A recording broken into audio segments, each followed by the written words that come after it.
Fear. Fear causes us to do many things.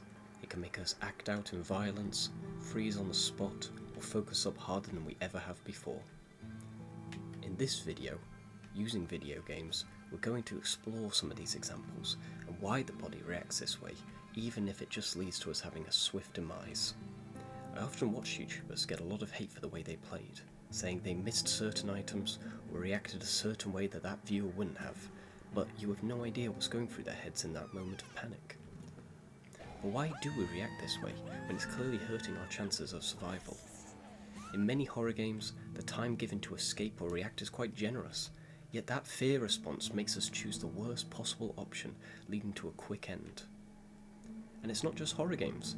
Even in games like Dark Souls, the sight of a massive, intimidating monster can paralyze us.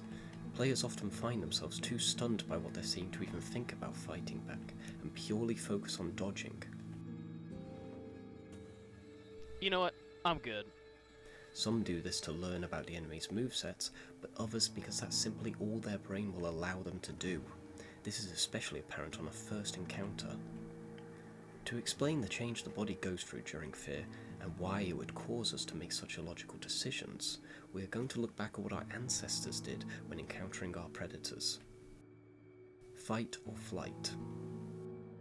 The body realises we're in a life or death situation and would increase our heart rate rapidly for a short duration, pumping adrenaline through the body to help us ignore mental and physical distractions to focus on the objective of survival. However, as we have evolved, the need for adrenaline for our day-to-day activities is far less. Now, in video games, it's not that simple, but our body reacts the same way. Running is often part of that process, but it's rare that the game takes place in a wide open field. Instead, they have us take place in a mental hospital or an abandoned building. They do this to increase the sense of fear and anxiety, as the player doesn't have a lot of options to run. A wide field wouldn't make the player feel so claustrophobic, and that the enemy could be closer than they think. The main reasons developers do this is to build that anxiety, but it indirectly makes the game a lot harder, as it forces us to remain calm under pressure, or run headfirst into a wall and panic having to start over. When the player encounters the monster, the game is often designed with the mechanics centering around how to avoid this creature. Some are purely sight-based, in which case the player must simply run or hide to avoid them, but some are noise or movement-based, in which case the player needs to make the subconscious decision not to move to avoid death, and some are too fast for the player to outrun, and it gives them an alternative means to slow down that monster to escape.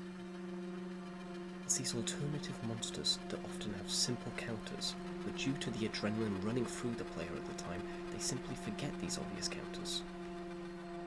Once fear is taken out of the equation, you'll notice horror games become far easier, and comparing them to the complexity of other games, they almost seem like child's play. Take how Moist Critical usually performs very well in horror games, as he doesn't scare as easily as some. You got me, Razor. That was a good one.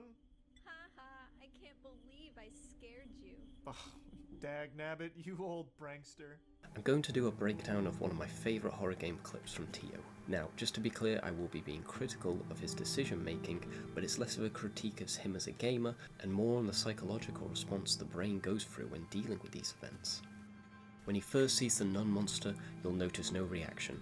He simply slowly crawls backwards to get out of sight, a methodical and thought out response to make as little noise as possible to stay hidden. However, the instant the blaring screams come through to tell the player he's been discovered, all logical thinking goes out the window.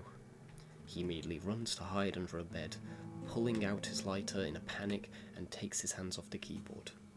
Logically, this wasn't the best decision made with a calm, collected mind, as I'm sure most players know, it's rarely a good move to take your hands off the keyboard in any situation.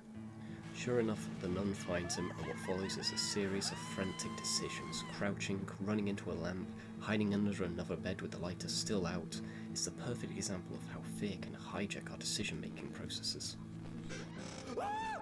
Unless you're some kind of rock, we've all been the victim of fear stopping us doing what's actually best in any scary situation. The most common misplays players make are poor navigation, button mashing or making incorrect inputs, freezing up or hesitating at crucial moments, and poor resource management.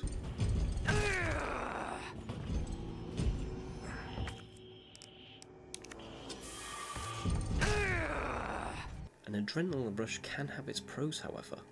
The rush the player feels allows them to react far quicker than they would be able to normally. These reactions won't always be the best decisions, but provided they aren't too scared to move, it usually helps them getting away from danger as fast as possible. It's like a form of spider sense, giving us a boost to our reaction times. The reason I decided to cover this topic is because, on face value, a lot of these horror games are very easy and simplistic in nature. But due to how the mind reacts to horror, developers can play with this to make what would be a very simple game into a battle against the mind to overcome things that wouldn't normally be challenges. Horror games are such an interesting genre. On face value, an action movie isn't too dissimilar to an action game, just instead of watching a main character do awesome stuff, you instead play as that person. But horror movies and horror games are a very different story. Just because some people can hack a horror movie doesn't always mean they have the stones to put themselves into the situation of the main character and face these challenges themselves. Going back to action movies, a lot of people watch them with the idea of being the main star, being that secret agent or superhero taking down bad guys. No one is watching Saw and thinking, man, wouldn't it be awesome to be one of these Jigsaw victims? Or at least, not many. Horror in games is the toughest genre to do right, but if the developers have a good understanding of how to get their players scared, it can create amazing pieces of art that stand the test of time for years to come and become cult classics. I hope you enjoyed my first YouTube video. I'd love to hear what you have to say in the comments, and please drop a like and subscribe. Thank you so much for watching.